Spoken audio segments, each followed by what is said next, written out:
Welcome back to Breathe Easy. Today we're talking about the most anxiety-provoking situations in critical care, ventilating the patient with the traumatic brain injury. If you've ever stared at the ventilator wondering, am I protecting the lungs or hurting the brain? This episode is for you. This discussion is grounded in a 2025 narrative review in Respiratory Care Journal that breaks down what we know, what's changed, and where the controversy still lives. Traumatic brain injury, or TBI, presents as one of the most challenging scenarios in critical care, particularly when it comes to mechanical ventilation. The stakes are high, and clinicians must balance the need to protect the lungs with the imperative to avoid exacerbating brain injury. This delicate interplay is often described as the brain-lung tug-of-war.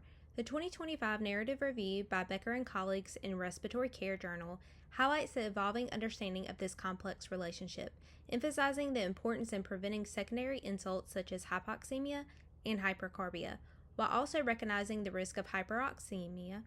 The review underscores that mechanical ventilation in TBI is not just about oxygenation. It's about airway protection, altered ventilatory drive, agitation, and elevated intracranial pressure, or ICP.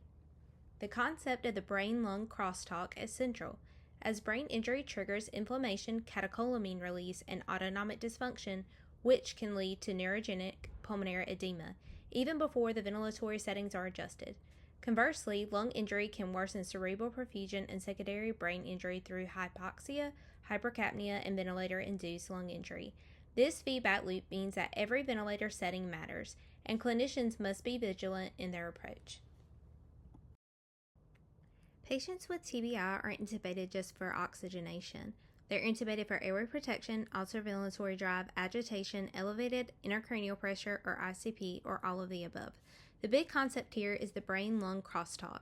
Brain injury triggers inflammation, catecholamine release, and autonomic dysfunction.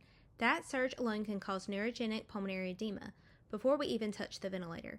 Then the lungs push back. Hypoxia, hypercapnia, and ventilator-induced lung injury. All of that worsens cerebral perfusion and secondary brain injury. So this feedback loop and all of our ventilator settings matter.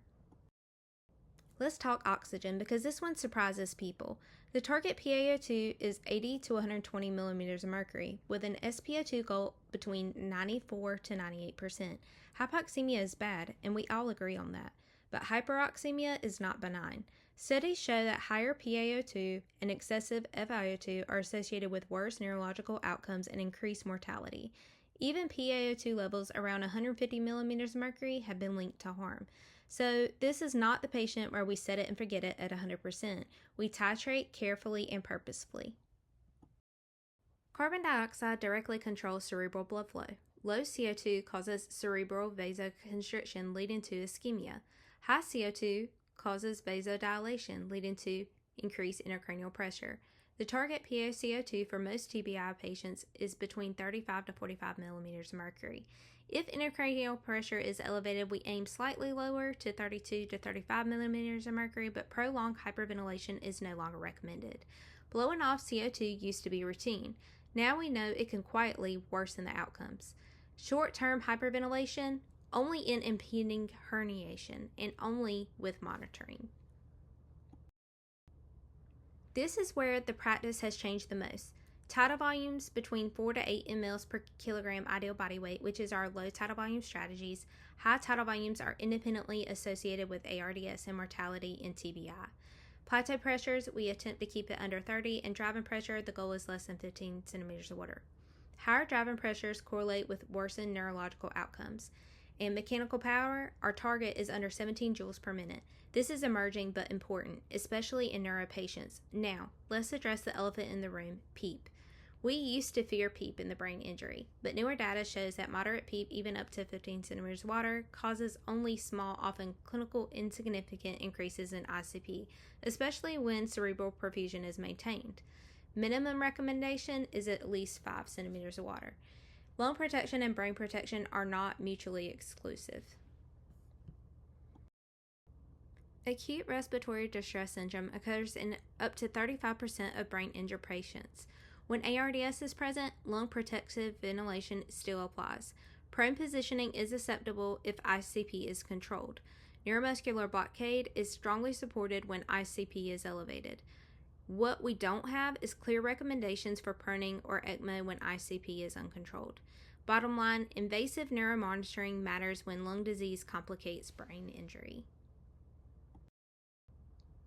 Extubation failure rates in brain injured patients are high, up to 40%, and Glasgow Coma Scale alone is not enough.